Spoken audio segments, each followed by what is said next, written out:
নজর রাখবো পরবর্তী এই সংবাদে। আমেরিকায় থাকবে মাত্র দুটি লিঙ্গ। ইতিমধ্যে সেই সিদ্ধান্তেই কার্যকারিতা শুরু হতে চলেছে, কারণ ট্রাম্পের বা প্রেসিডেন্ট ট্রাম্প ইতিমধ্যে স্বাক্ষর করে ফেলেছেন এই সিদ্ধান্তের ক্ষেত্রে। কিন্তু কেন আমেরিকায় দুটি লিঙ্গের উপরেই কেন স্বাক্ষরতা? রূপান্তরকামীদের ক্ষেত্রে কেন এই কঠোর নিয়ম আনা হলো? টেলিফোন লাইনে রয়েছেন প্রতিনিধি বিশ্বজিৎ দেব। বিশ্বজিৎ দা, আজকে আমেরিকায় হঠাৎ এই সিদ্ধান্ত কেন? লিঙ্গের ক্ষেত্রে এই যে বৈষম্যতা, সেটা কেন পরিলক্ষিত হচ্ছে? দেখো সুপ্রীতি, প্রেসিডেন্ট হিসেবে দায়িত্ব নিয়ে ডোনাল্ড ট্রাম্প বুঝিয়ে দিয়েছিলেন যে আমেরিকায় থাকবে কেবলমাত্র দুইটি লিঙ্গই, একটা পুল্লিঙ্গ এবং স্ত্রীলিঙ্গ।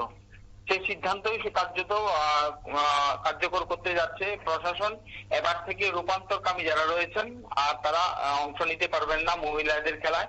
বুধবার এই সংক্রান্ত আদেশে স্বাক্ষর করলেন সে দেশের প্রেসিডেন্ট ট্রাম্প। সম্প্রতি হোয়াইট হাউসের তরফে নির্বাহী আদেশে স্বাক্ষর করেছেন ডোনাল্ড ট্রাম্প। এরপরে তিনি বলেছেন যে ওনারা মহিলা খেলোয়াড়দের পাশে আছেন। ওনাদের বক্তব্য আছে এতদিন পর্যন্ত যে সমস্ত রূপান্তরকামীরা রয়েছেন তারা মহিলাদের যে খেলার যে ঐতিহ্য, সেটা ঐতিহ্যকে নষ্ট করার চক্রান্তে ছিল এবং তারা পুরুষদের দ্বারা প্রকারান্তরে সেখানে প্রতারিত হচ্ছিল এবং এই অবস্থায় এই সিদ্ধান্ত তারা নিয়েছেন। উল্লেখ্য, চলতি জানুয়ারিতে দ্বিতীয়বার ক্ষমতায় এসেছেন ডোনাল্ড ট্রাম্প। এরপরে তিনি বুঝিয়েছিলেন আমেরিকায় খাতায় কলমে থাকবে লিঙ্গ পুরুষ ও স্ত্রী। শীঘ্রই এই সংক্রান্ত নির্দেশিকা জারি করার কথাও জানিয়েছিলেন তিনি। তারা দেশে পাসপোর্ট নিয়ে অস্বস্তি স্বাভাবিকভাবে পড়তে চলেছে মার্কিন তৃতীয় লিঙ্গের নাগরিকরা। শুধু তাই নয়, যারা রূপান্তরকামী বা রূপান্তরিত তাদের ক্ষেত্রেও আরো একবার একাধিক সিদ্ধান্ত বা নিষেধাজ্ঞা জারি করা হয়। মার্কিন বিদেশ দপ্তর সূত্রে জানা গিয়েছে যে তৃতীয় নয়, শুধুমাত্র স্ত্রী ও পুরুষ এই দুইটি লিঙ্গই উল্লেখ থাকবে পাসপোর্টে।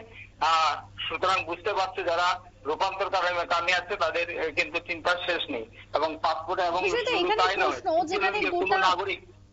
এখানে প্রশ্ন যে যেখানে লিঙ্গ বৈষম্যতা দূর করা হোক বা এই যে থার্ড জেন্ডার বা ট্রান্সজেন্ডারদের যেখানে অধিক সর্বাধিকার দেওয়া হচ্ছে, সেই জায়গায় আমেরিকার মতন সব থেকে শক্তিশালী একটি দেশ, তাদের হঠাৎ এরকম সিদ্ধান্ত, এতে করে ট্রাম্পের নতুন ক্ষমতা দখলের পর কি কোথাও গিয়ে কোনো প্রভাব পড়তে পারে রূপান্তরকামীদের এইভাবে কোণঠাসা করে? বিষয়টা হচ্ছে এই যে রূপান্তরকামীদের বলা যায় বিরুদ্ধে যে সমস্ত সিদ্ধান্ত এখনো পর্যন্ত মার্কিন প্রশাসন নিয়েছেন, তার কারণ হচ্ছে যে নির্বাচনের প্রাক্কালে কিন্তু প্রতিশ্রুতি ছিল যে ডোনাল্ড ট্রাম্পের পক্ষ থেকে যে আমেরিকার দুইটি লিঙ্গই থাকবে, একটা পুরুষ এবং একটা স্ত্রী, এবং তৃতীয় লিঙ্গের সেখানে যাতে কোনো প্রভাব ফেলতে না পারে তার জন্য এই সিদ্ধান্ত নিয়েছে মার্কিন প্রশাসন। বেশ, ধন্যবাদ বিশ্বজিৎ। অর্থাৎ এক্ষেত্রে নির্বাচনী প্রতিশ্রুতি মোতাবেক ট্রাম্পের সিদ্ধান্ত।